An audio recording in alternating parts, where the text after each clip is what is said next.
Abonnez-vous sur KMTV New Plus, là où il y aura l'information le plus vrai, le plus frais. Ah oui, parce que c'est les profs de la presse qui parlent. Abonnez-vous massivement parce que vous aurez l'information vraie à la source. Parole du prof de la presse d'Azoflex. Abi, Zora Moussapena Rouge Karochigawana. Puis, maman reçoit l'information, il y a solo ya Moka et ya Mon Mobimba. Babi, KMTV New Plus, l'information, il y a solo.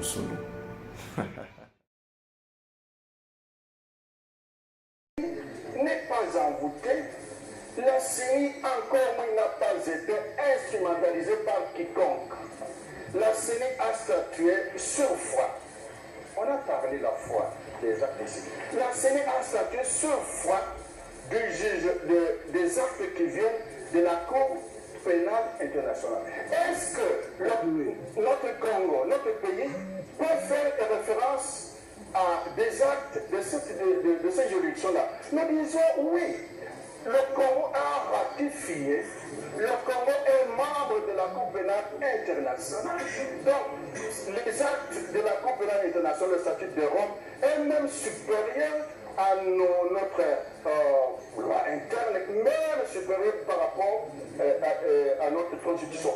Parce que si les dispositions de la constitution sont contraires à ces actes internationaux, il faut qu'on puisse modifier la Constitution. Qu'est-ce que ça veut dire?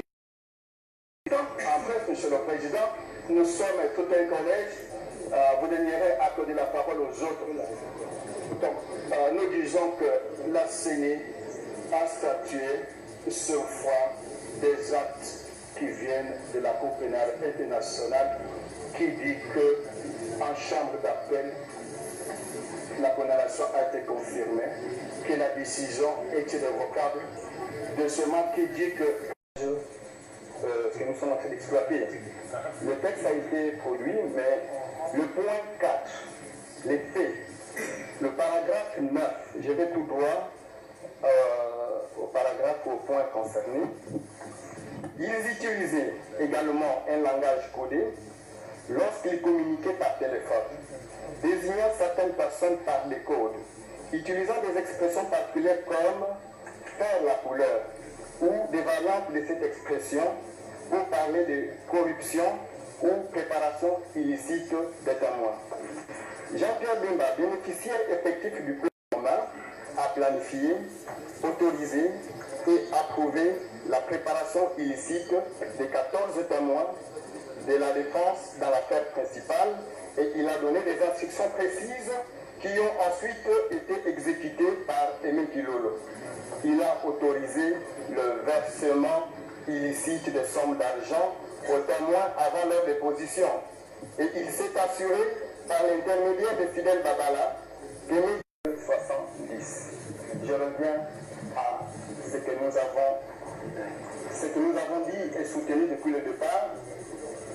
L'irrécevabilité s'est basée sur l'article 10.3, les faits de corruption.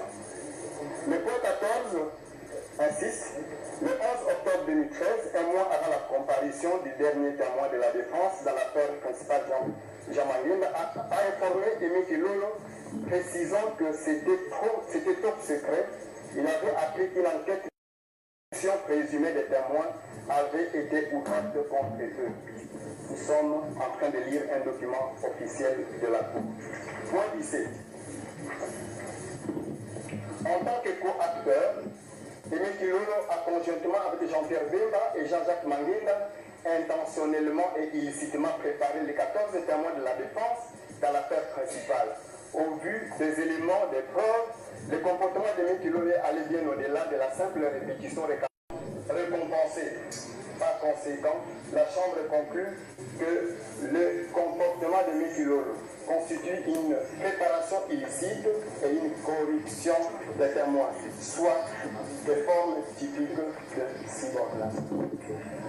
Monsieur le Président, les textes sont clairs. L'article 10, alinéa 1.3, c'est ça la loi électorale, il ne s'agit pas du droit pénal. Quel est le document que vous avez intitulé comment la Cour des avoirs? Résumé du prononcé de l'affaire, le procureur contre Jean-Pierre Bemba. C'est produit. Ah, c'est produit. Oui, oui. Des articles. Pardon? Des articles. De toutes les façons, le juge est saisi par le fait.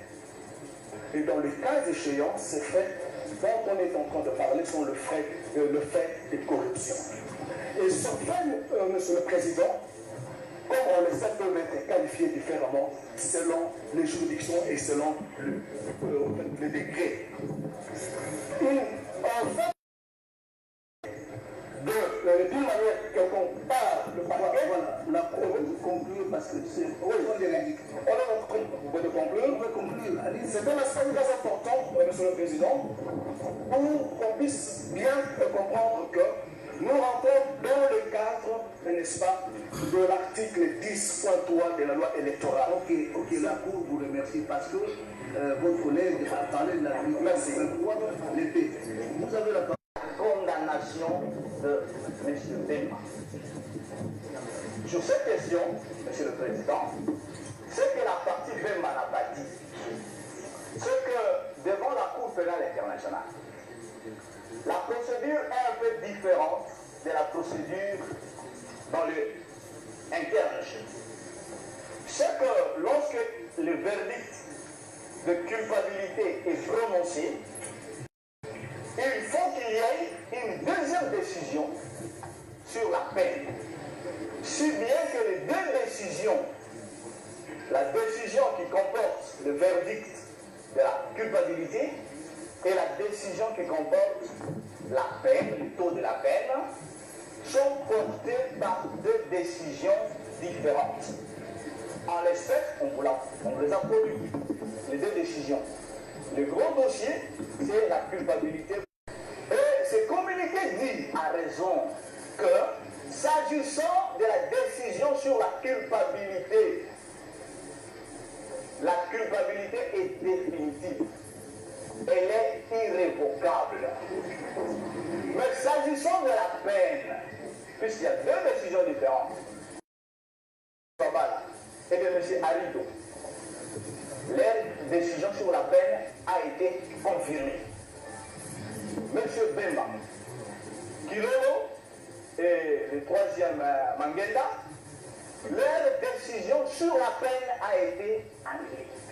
Mais à partir de là, M. le Président, est-ce qu'il y a encore un débat pour que lorsque le greffe de la Cour pénale notifie la date de la Cour, la décision de culpabilité qui est là, la grosse décision, portée à l'appel par le procureur de la CPI et par M. Bemba, a été confirmée et cette culpabilité ne peut plus être revue. Ça, c'est la première précision, M. le Président. Une autre décision, c'est quoi, M. le Président? Puisque nous devons insister sur quel aspect encore? L'aspect que le juge électoral n'est pas le juge pénal et que les approches sont différentes. Le juge pénal cherche le juge électoral cherche l'esprit de la loi. Et pour ça, il entre dans les annales, les travaux préparatoires, et le travail parlementaire qui a été fait pour que cette loi puisse être préparée. Et sur base de ça, la question de la moralité antique de la corruption qui disait que ça ne concerne que la personne, l'agent juridique. Puisqu'aujourd'hui, la corruption concerne toute personne à raison des traités. Je conclue donc, à raison des traités de l'Union africaine et des traités de l'ONU sur la corruption qui ont été intégrés dans notre droit pénal par la loi de 2005, la notion et les éléments ont été élargis pour s'étendre notamment à toute personne. Donc, c'est l'ensemble de ces faits-là. Vous avez le soubassement de... Nous avons la loi, c'est le journal officiel. Et nous avons produit... Le journal officiel, il est là. Le journal officiel est là. Et la loi coordonnée, la loi pénale coordonnée est là. Donc, vous pouvez lire ça. Nous pouvons lire. Monsieur le Président, merci pour la... Assimilée, prohibée, visée par la présente loi. C'est pour ça que le Sénat dit que la notion... Quelle loi? La présente loi, monsieur le Président. La loi est numéro. Bon, moi je veux produire, la Cour connaît le texte, c'est la loi, s'il vous plaît. C'est la loi 05 par 006. Monsieur le greffier, si on peut noter ça, du 29 mars 2005, modifiant et complétant le décret du 30 janvier 1940 portant code pénal. La définition de la corruption en 1940 a évolué, je crois, en 1973 et a encore... La Cour vous remercie. C'est toujours la CENI? Mais est-ce que... Voilà. Vous voulez dire quoi? Sur quel aspect? La Cour vous donne une minute. Sachant qu'il y a d'autres appels qui doivent passer. Il n'y a pas seulement que vous. Examinant le résumé du jugement prononcé dans l'affaire, le procureur contre Jean-Pierre Bemba et consort, à la page 21, à la page 7, votre honneur, vous allez sur Jean-Pierre Bemba a autorisé à ce que des sommes allant parfois de 600, 800 et 1300 dollars américains soient donnés ou distribués aux témoins pour qu'ils puissent faire des témoignages en sa faveur. Votre honneur, vous imaginez un seul instant un chef de l'État qui a été condamné par une juridiction internationale. Merci beaucoup. Alors, je pense qu'on a terminé cette nation.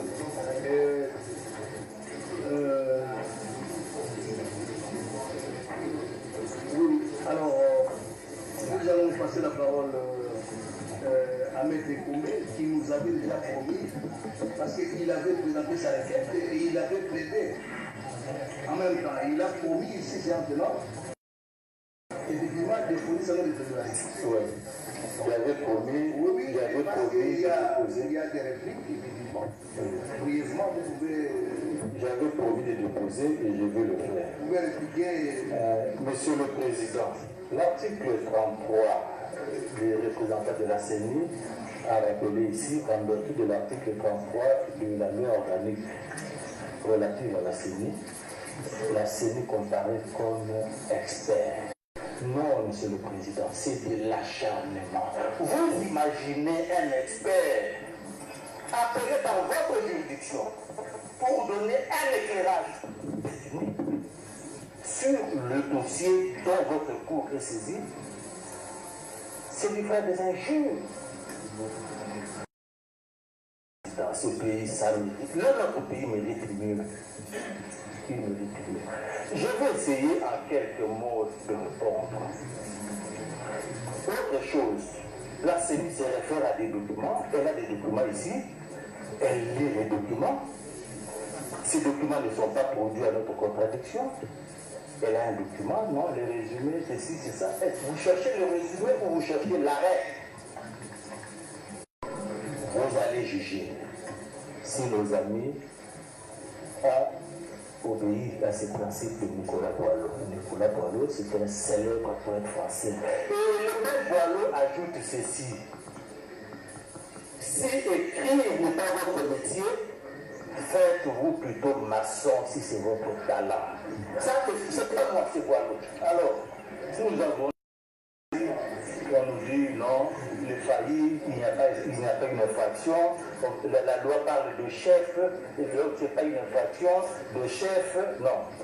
Dieu merci, Monsieur le Président, j'avais, je ne sais comment, peut-être par prémonition, j'ai le lexique des termes juridiques.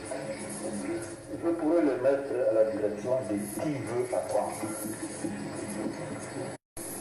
Ils reviennent toujours sur condamnation irrévocable. Vous lisez la loi. Partout, la loi parle de condamnation par jugement irrévocable. Tout l'article dit c'est ça. Mais eux, quand ils vous lisent des documents qui n'ont d'ailleurs pas produits, qui n'ont pas soumis à notre contradiction, et dont nous demandons le rejet, parce que nous avons des déposé notre dossier de pièces. Et nous, on s'est référé au code de notre dossier. Eux, ils ont leur dossier sous les yeux, ils en donnent lecture. Nous n'avons pas eu accès à ces dossiers. Ils n'ont pas été produit notre contradiction. Nous en demandons le rejet parce que le combat judiciaire, vous savez, il est loyal. Il n'admet pas de surprise. Une demande, c'est un débat. Je crois que la Cour, vous savez que la Cour, nous sommes contraints par des délais. Nous avons un délai pour prononcer. Vous comprenez ça? Nous avons d'ailleurs 4 causes. Vous comprenez bien que les exigences d'un procès équitable nous obligent de vous donner la parole, de vous exprimer. Il faut commencer avec le linéaire. Donc, si nous prenons encore ces documents pour nous, voilà, consulter les exigences d'un procès équitable. Ce n'est pas équitable qu'on ait évoqué un document, parce que les greffiers, ils devaient acheter, mais du moins, parce que vous avez effectivement développé des connaissances sur la Cour pénale internationale, et ce sont un document, mais pour le moment, on peut quand même vous le présenter. Et vous allez continuer, même si vous n'allez pas les exploiter, mais ce document est de position. Excusez, Monsieur le Président. Nous estimons que les amis ici, ils sont revenus sur l'instruction, le déroulement du procès devant la Cour pénale internationale. Mais c'était vidé. Ça, c'est vidé. Ils reviennent ici. Et ils disent Jean-Pierre Bemba fait ça, Jean-Pierre Bemba a dit ça. Mais voici le document de la Cour. Il est là.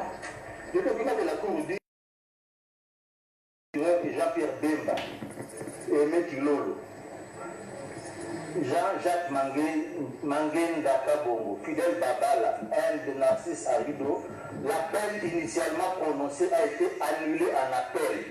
Et la question a été renvoyée à la Chambre de première instance pour une nouvelle décision. On veut verser ce document. Il est là. Ok, on va. Disent que le jugement est irrévocable. Non, il ne fait rien. Eux-mêmes disent que le jugement est définitif. Eux-mêmes disent que le jugement est définitif. Parce que la question de la culpabilité a été tranchée. Nous disons non. La question de la culpabilité n'est pas tranchée parce qu'au regard de l'article 81, nous revenons sur le tout. Et c'est d'ailleurs ce que dit le certificat. La question a été renvoyée à la Chambre de première instance pour une nouvelle décision. On n'a pas dit pour déterminer la peine. C'est pour une nouvelle décision et cela est conforme à l'article 81. Et même alors, on ne peut pas dire que Bemba a été condamné. Il a été condamné à quelle peine? Le droit pénal, c'est lorsque la décision n'est plus susceptible d'être attaquée par une voie de recours extraordinaire, soit que cette voie a déjà été exercée, ou soit que les délais pour le faire ont expiré. Conclusion du délai, Monsieur le Président. Non, je crois que c'est le dossier le plus facile que j'ai traité. C'est le plus facile. Bon, nous allons mettre le tout dans notre note de plaidoirie. On a fini, Monsieur le Président. Et le dernier conseil que je vais donner, Monsieur le Président, on a dit non, la peine ne nous concerne pas, mais la peine concerne. Parce que pour parler de condamnation, il faut une peine. Je vais réitérer les conseils de Boileau. Si écrire n'est pas votre métier, faites-vous plutôt maçon si c'est votre talent. Merci beaucoup. Selon la loi, la CNI statue sur pièce. En d'autres termes, vous voulez vérifier la validité d'une candidature, vous regardez les pièces versées au dossier. Parmi les pièces versées au dossier, il n'y a aucun arrêt de la CPI.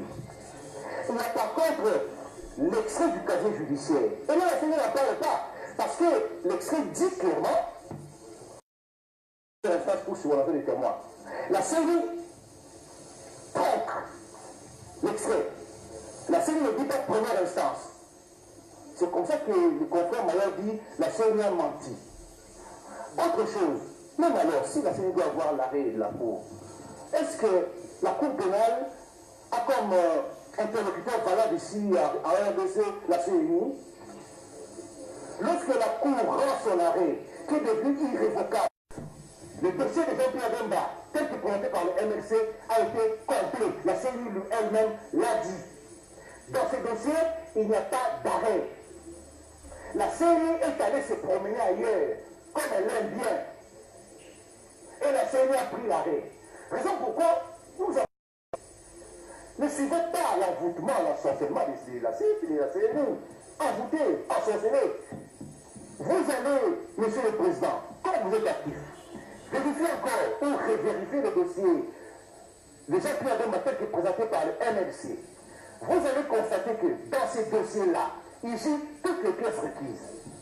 Vous allez constater aussi que l'extrait du casier judiciaire, alors que le PG n'aurait même pas dû le dire, il l'a dit. Je pense que et vous avez donné assez de temps. La partie experte s'est exprimée, la partie demanderesse, le MLC s'est exprimé par ses avocats, et la Cour estime qu'à ce stade, il va passer la parole au procureur général pour donner son avis, et que les autres détails, effectivement, vous le savez très bien, il y a des avocats, pas de jeunes avocats, mais des chevronnés. Nous avons vu votre collectif en tête, les doyens Combe. Vous savez ce qu'il faut faire, mais que ça peut permettre à la Cour, au moment opportun, de l'examiner. Alors, monsieur le procureur général, vous avez très bien suivi les débats, et la Cour vous accorde la parole pour votre avis.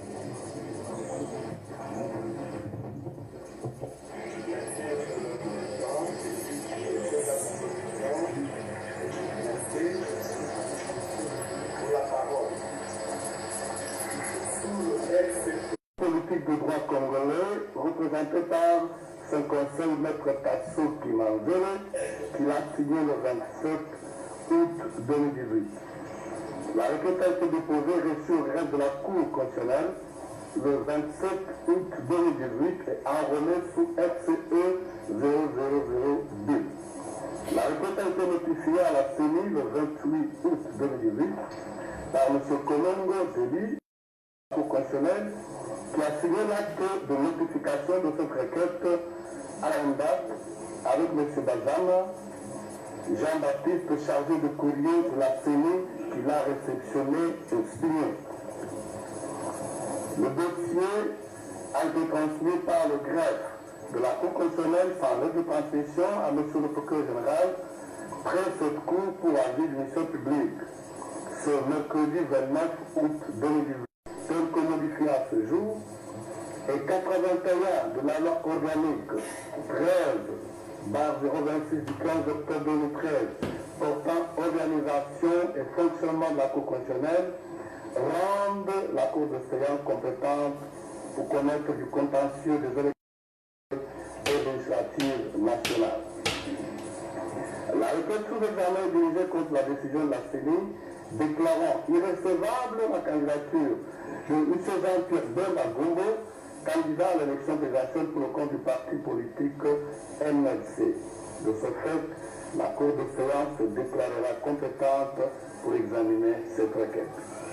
De la recevabilité.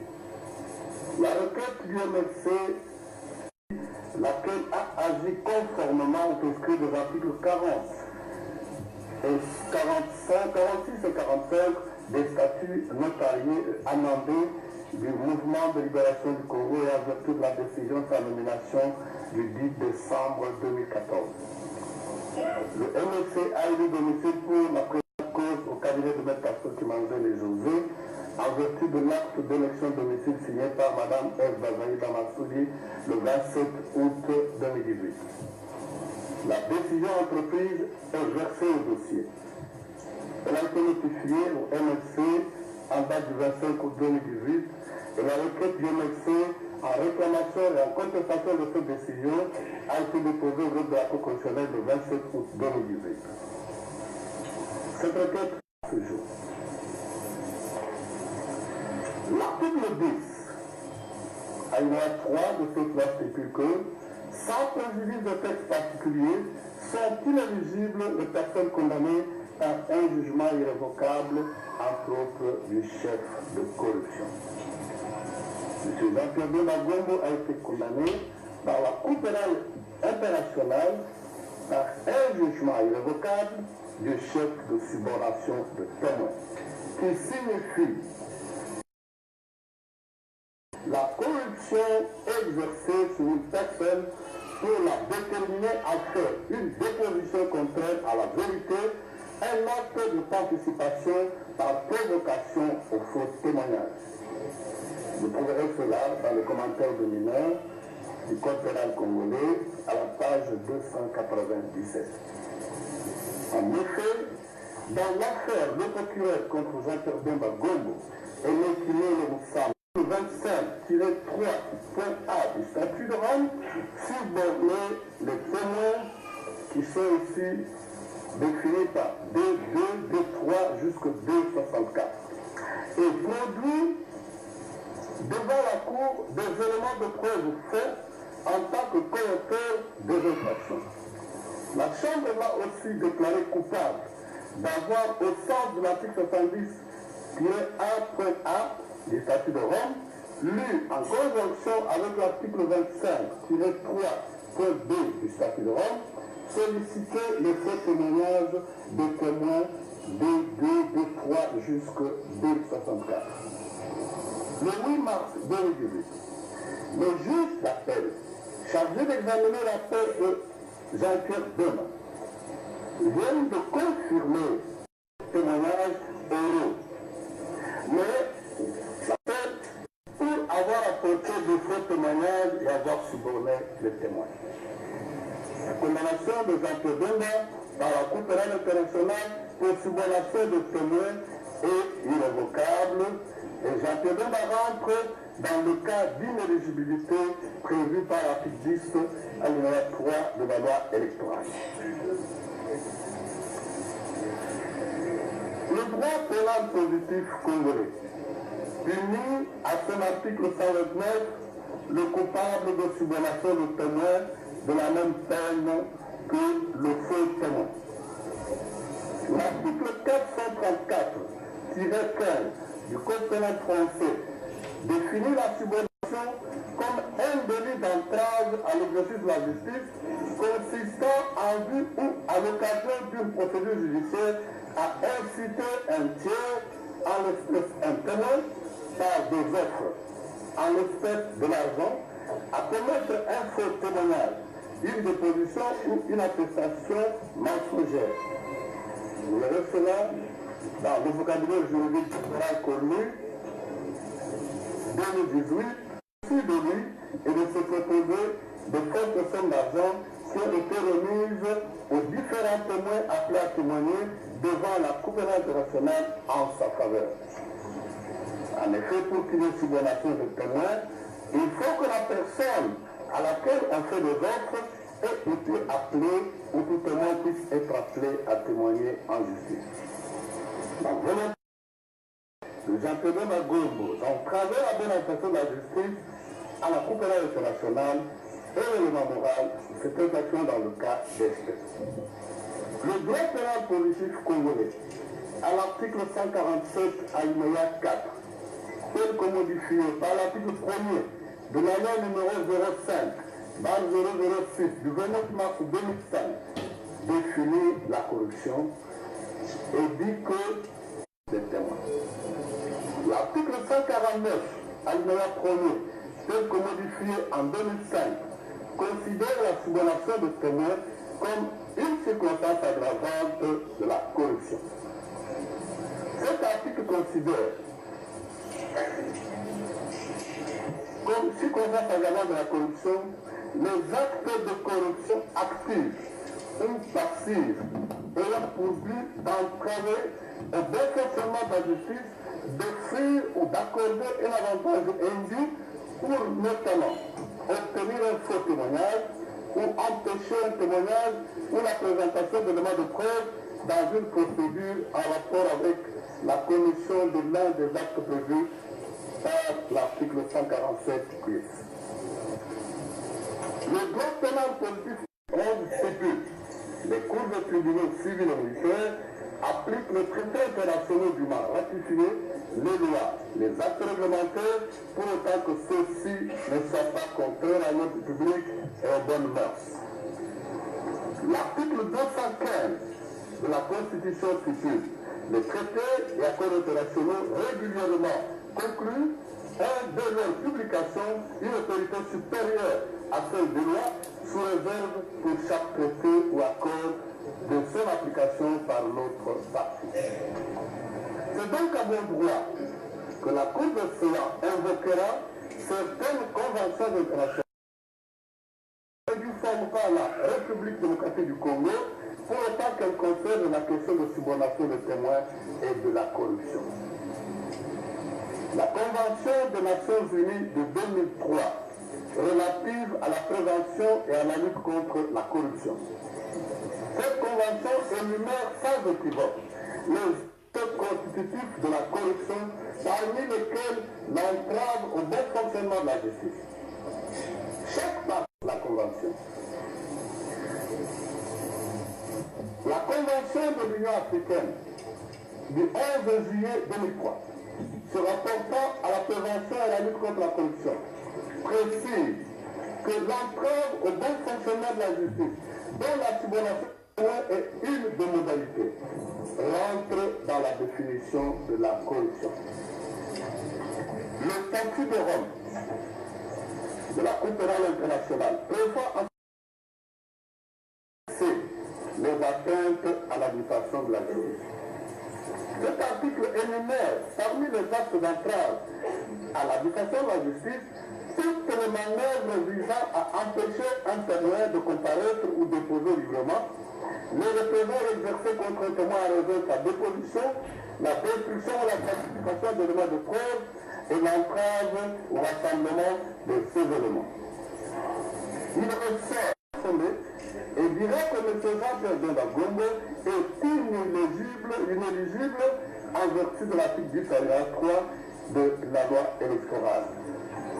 Par ce motif, plaide à la Cour de séance de se déclarer compétente pour connaître de la présente requête, dire la présente requête recevable quant à la déclarer la présente requête non fondée quant au fond, au motif invoqué, déclarer la candidature de M. Jean-Pierre Bemba Gombo irrecevable et de déclarer inéligible en vertu de l'article 10.3 de la loi électorale invoquée. Dire qu'il n'y a pas lieu à paiement de frais de justice, et ce sera justice, nous l'avons dit.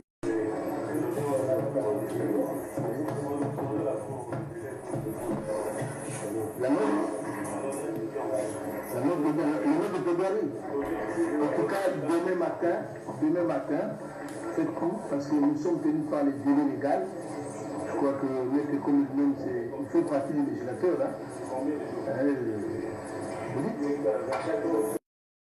Vous savez très bien, vous avez bien la loi électorale, dont les rédacteurs, il y a des rédacteurs qui sont ici dans cette salle, dont M. Combo. Donc voilà, donc la Cour est tenue à ce délai-là, gauche effectivement. Vous-même demain matin, déposez, vous dites, demain c'est quel jour? C'est le samedi. On peut volontairement suspendre.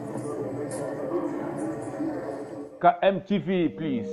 KMTV, chaîne Abino Asika. KMTV, chaîne Yaba Information. KMTV, chaîne culturelle. Oh, Nyonso Azali Koyoka Bisuna Miniti. Oh, c'est votre humble serviteur Léon. Je sais que beaucoup de CP là. KMTV et Nabilili Asika. KMTV, et pour la manifestation Nabino. Nyonso.